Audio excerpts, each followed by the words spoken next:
blonde-haired girl. I decided to stream on my YouTube station and also record for my podcast. Do a double thing at the same time. So I just got done watching. I'm not sure what you call it, a movie documentary on Brian Rose, London Real documentary, and it fits into my subject matter because I've been talking about this throughout the last few months, but also I've been talking about it. I want to turn off. I can't stand that dong dinging sound. I guess it's like letting me know I got an email. So I'm actually going to see if I can. I don't know if I turn that off. I'm not sure if you'll be able to hear me. Anyway, I had listened to it when it was actually streaming earlier today, and then my son, who has been really, really active in all of this, I let him watch it this afternoon, and so I just got done watching it again, and I had the same reaction both times to it of real sadness. Just sadness. It is just quite unbelievable. Just sort of this stuff has been just going on for years, hasn't it? Years. And my own experience with it. I had talked in several of my videos about my personal experience with my son who is diagnosed autistic and vaccinations. And I was remembering, like, I think I had talked about this, that when my oldest son was vaccinated, I remember taking him and having suspicion about it. Like, I wasn't entirely sure it was the best choice. I mean, I just didn't know. I felt ambivalent about it. Like, I just wasn't really sure if it was the best course of action. And he ended up having his first seizure several months after the MMR. The MMR was, for some reason, the one that I was the most worried about. But even then, I didn't realize that that he was anywhere in the spectrum. And so since then, I have had this just thoughtfulness about it all. But what really bothers me more so is that we can't have a conversation about it. That's the part that makes me the most nervous in all of this, is that we can't have a conversation about it that doesn't get heated, and we can't share our expertise. We can't like come together and share our expertise in all of this, which would be really nice if we were able to come together and be able to share our expertise having to do with the vaccinations. But the other aspect about it that is very concerning is this trust stamp, and they showed it really clearly in the documentary.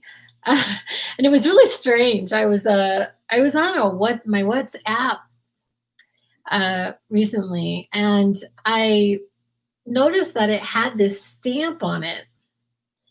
My WhatsApp has like this, like if I opened up my profile, there's this stamp, some kind of code. And that's what this stamp looked like that they are wanting to associate us with.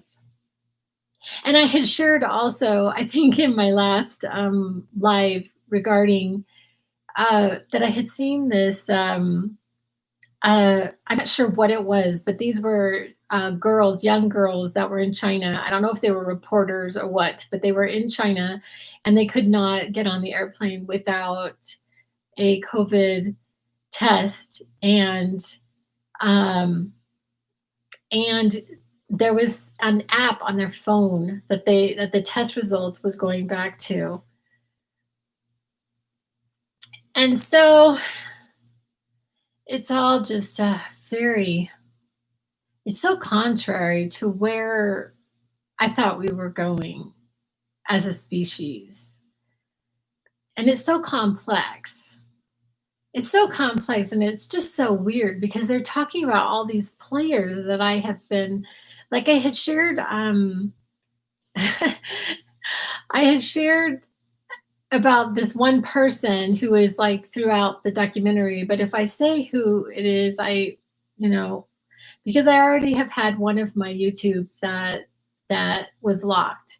And so I'm not going to say his name, but I had done this podcast about this particular person that I had seen a Netflix documentary on him, and I found it to be a really interesting documentary. And in this documentary, um, he had three different areas of philanthropy, and one of them was the immunizations.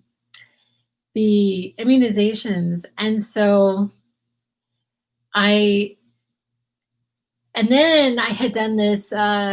I'd done a podcast about this Jeffrey Epstein, and they made that connection as well. Like all these people, and this connection is just so very, very strange to see in one movie, documentary, whatever we would call it. So, but I mean, could you even imagine? I mean, can you even imagine, even for a minute, that we would be able to lock down the entire world the way it has been locked down? It's like the weirdest thing. It's the weirdest thing that we. I'm looking at something because I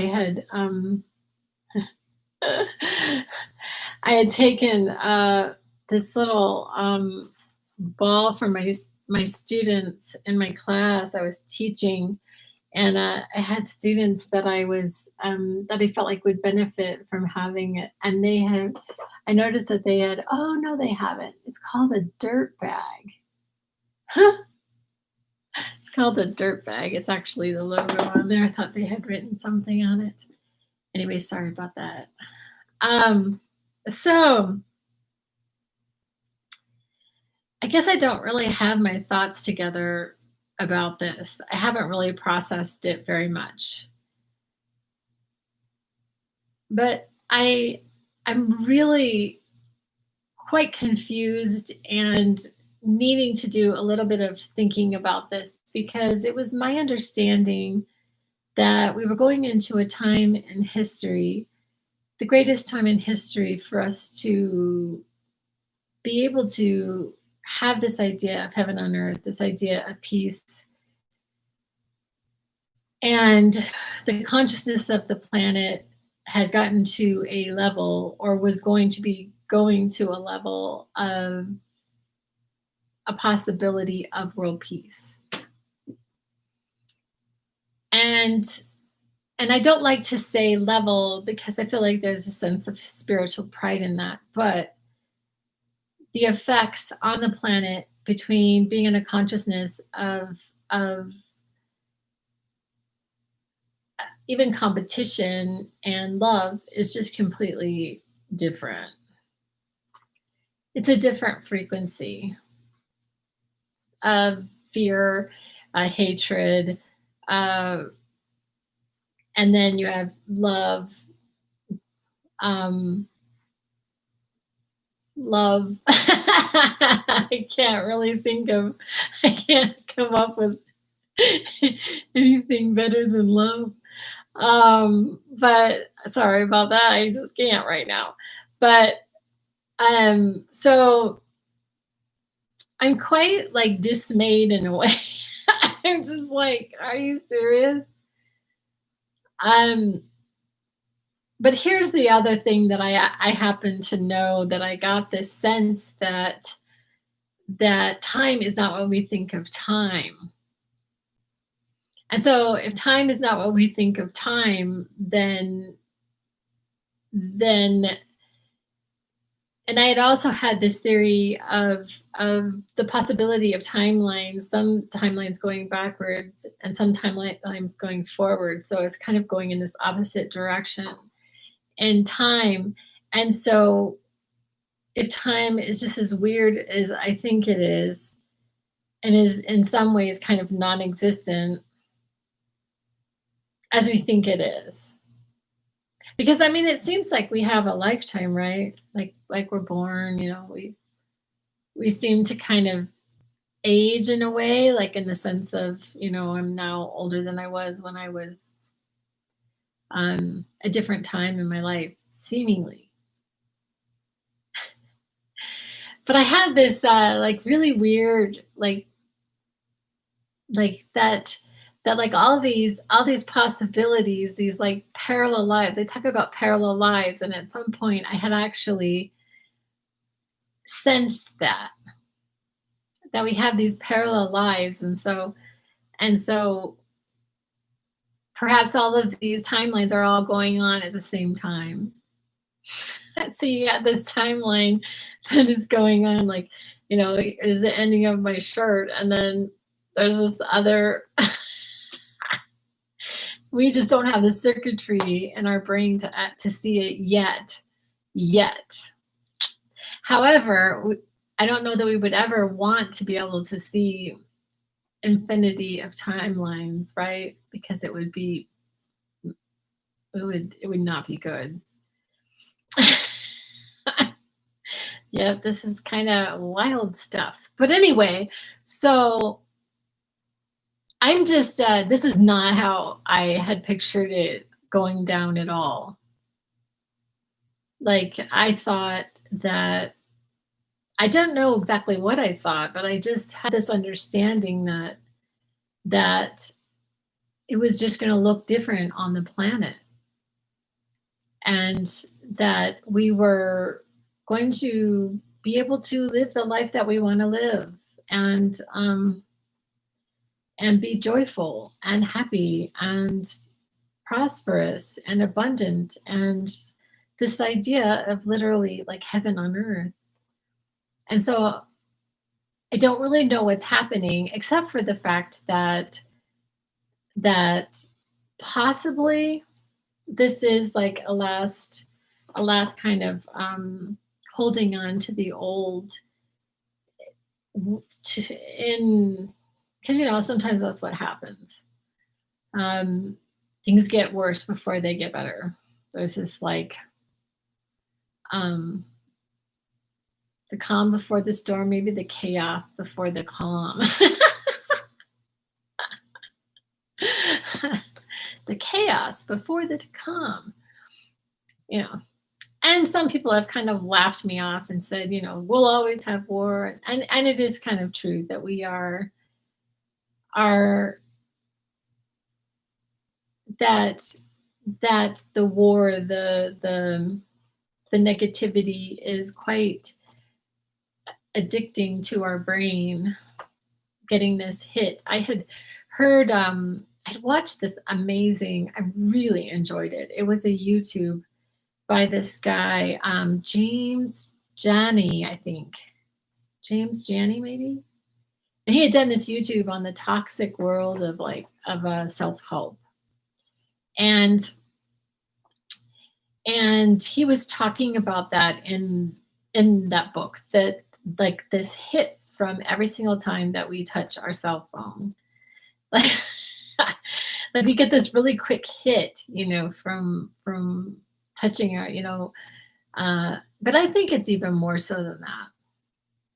in the sense that I don't think it's necessarily exactly what he's thinking. I think it's also connection. I think it is part of our connection to one another at this point. I think we're seeking connection.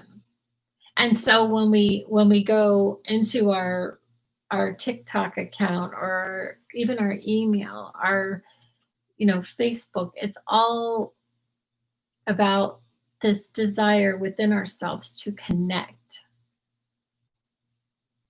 And so I really think that it is about that.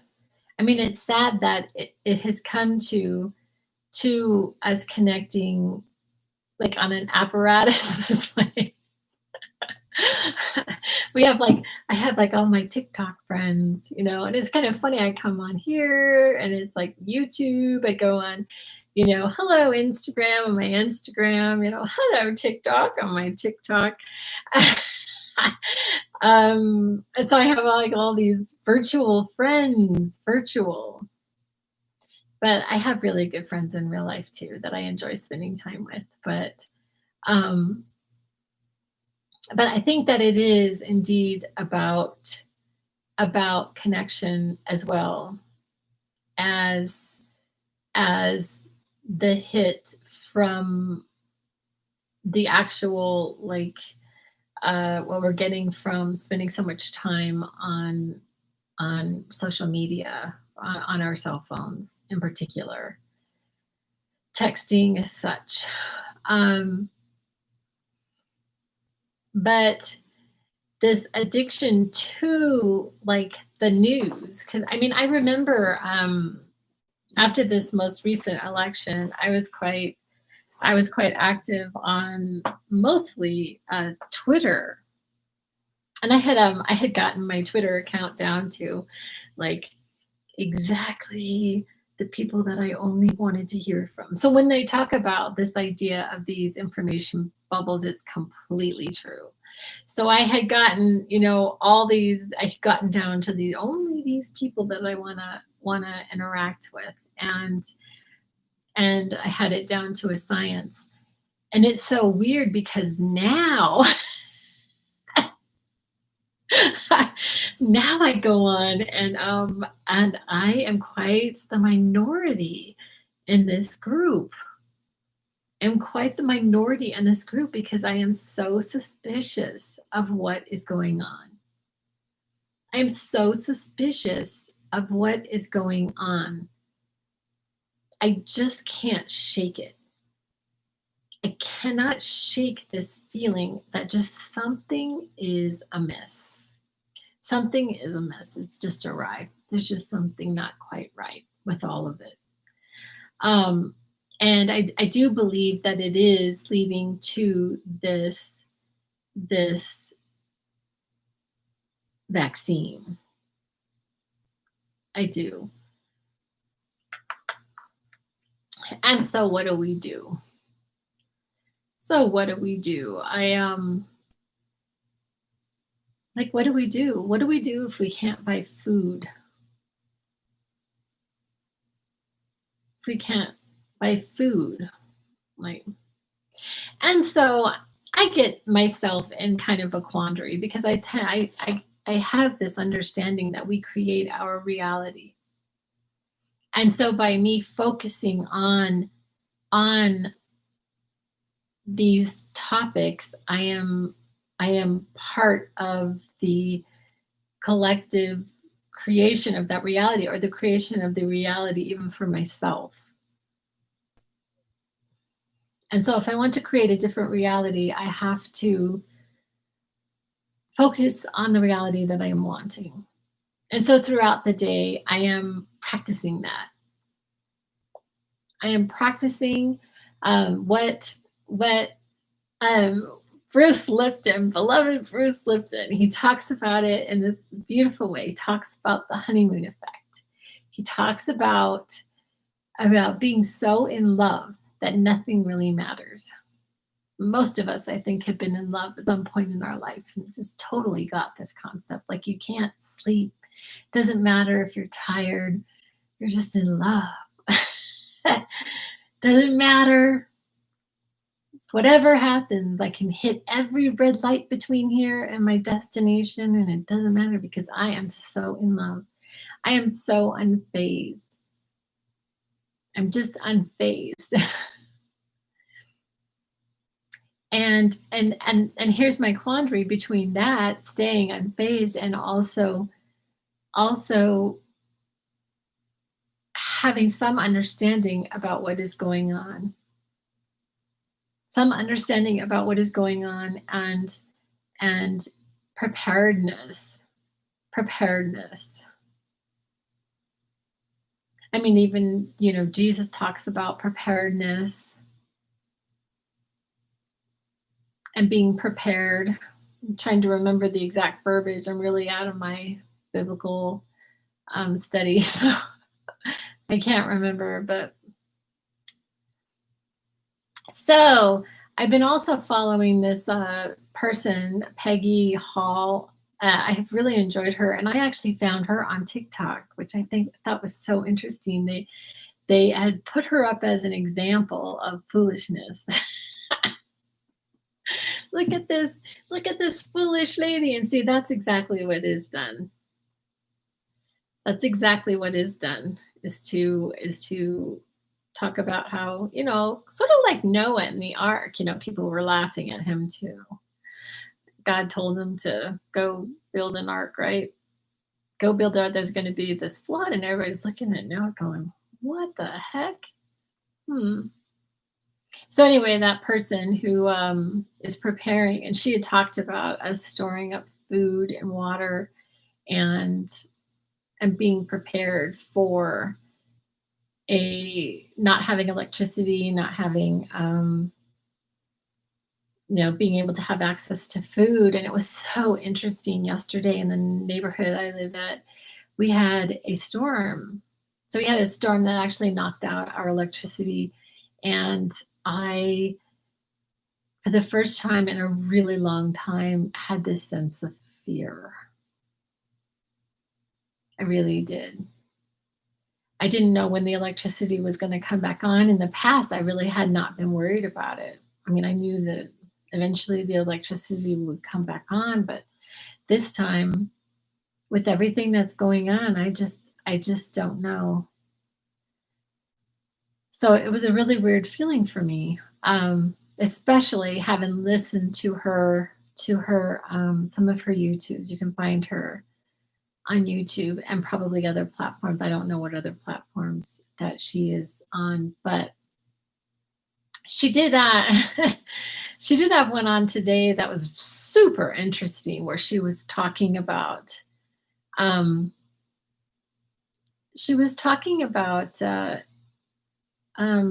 immunizations and sterility, which is another thing that I've actually heard of in the last few months. But I tend to be very Pollyanna. I really do. I have this Pollyanna idea in life. I really do. Because I believe that there's a force that is greater than all of this. I really do. Not a force, but a power. The power of goodness and of love.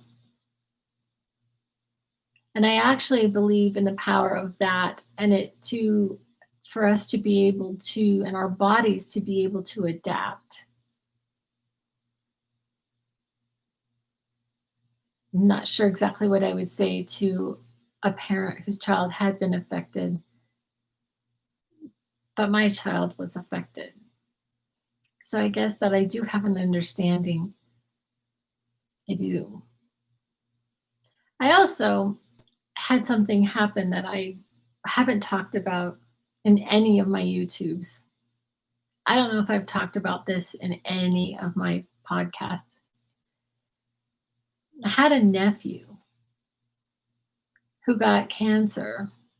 He got cancer in like 98.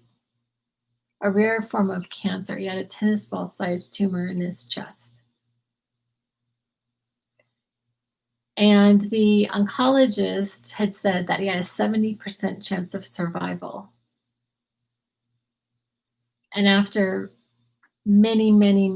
after about a year of chemotherapy and radiation,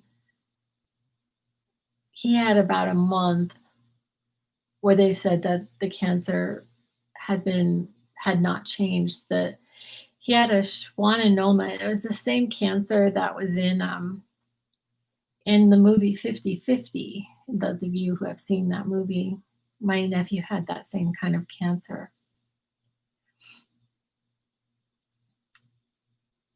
It was a completely devastating experience. I don't know how to describe it exactly, but they had the cancer had come back, and it was a nerve cancer. It's a nerve sheath cancer, and so he ended up, by the time that he passed away, he was completely paralyzed.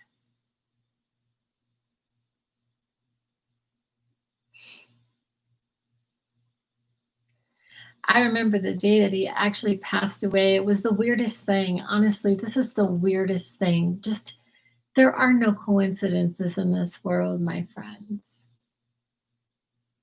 We think things are a coincidence, but they're not.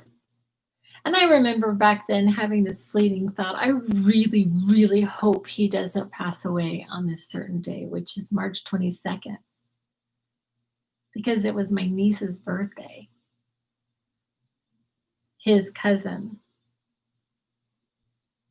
And I remember that day. I remember March 22nd. I remember that morning. Nobody could go. It was a Monday. And so I was going over, and I had gone over to see him over the weekend, and I cannot describe what I saw, and I can't describe exactly. There's just no words for what it felt like.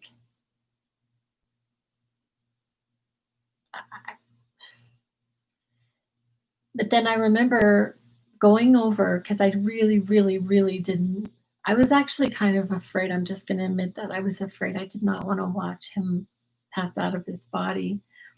I get to the house, and my niece had left a note on the door saying that he had, I think, something of the nature, he had gone to be with the Lord.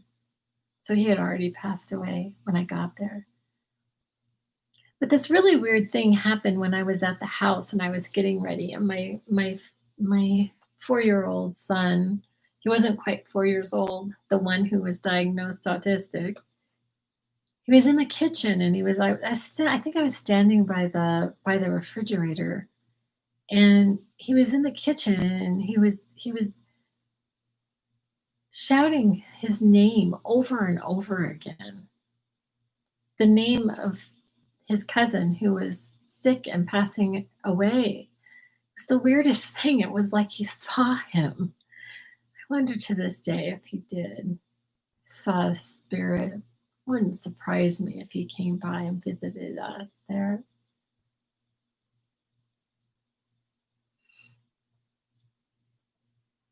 During this time, it was just the weirdest thing.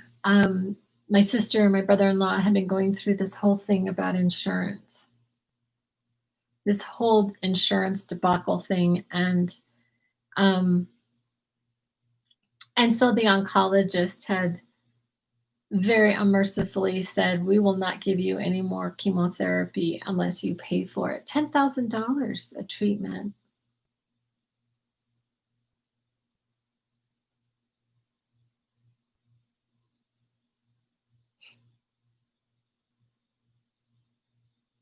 I believe there will be a time, not so distant future, where chemotherapy is going to be barbaric. Really, kind of a weird concept, actually.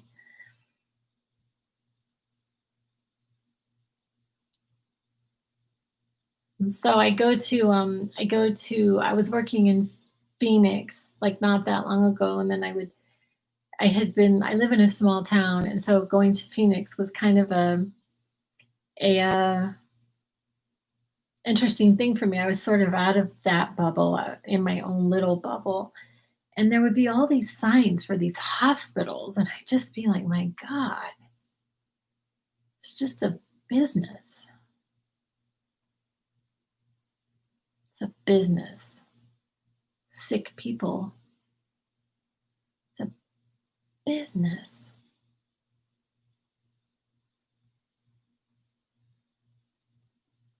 And so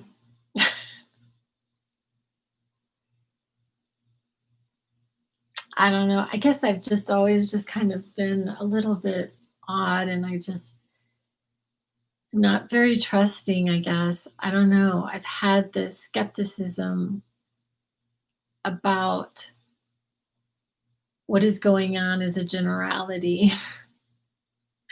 But then I also believe in the goodness. I think that there's a lot of really good people here on this planet. A lot of really good, well meaning, loving, wonderful people.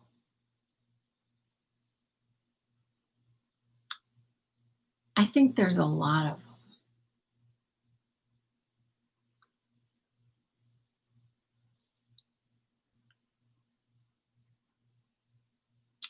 And so I'm just going to keep doing what I do. And that is, I'm going to keep my meditations. I'm going to keep meditating, and I'm going to keep trying to emanate love. I'm going to keep practicing the alignment with the source of all that is.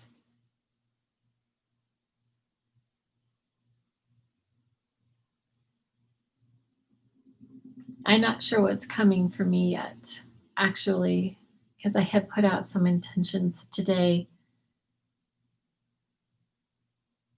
I I'm not really exactly sure how all these pieces fit together, but I had an experience 2 years ago, about 2 years ago, 2018, the summer of 2018, that I write about in my book. If you are interested in this book, you can contact me. My email is in my link. You can also find me on my website, blondehairedgirl.com.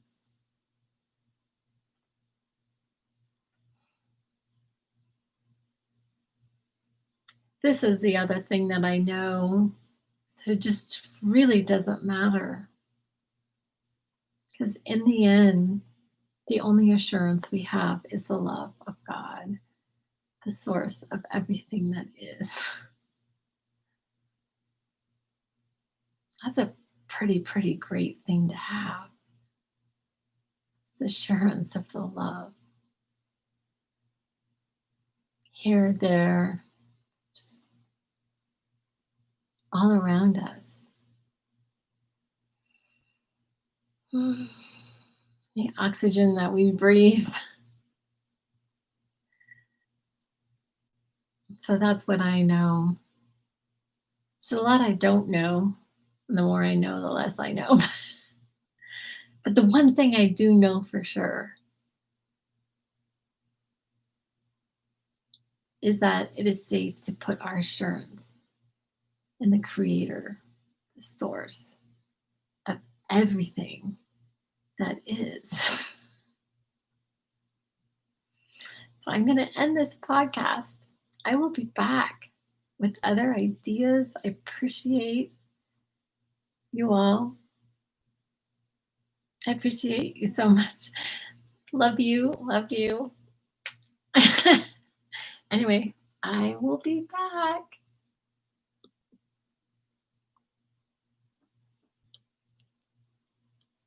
And that's a wrap.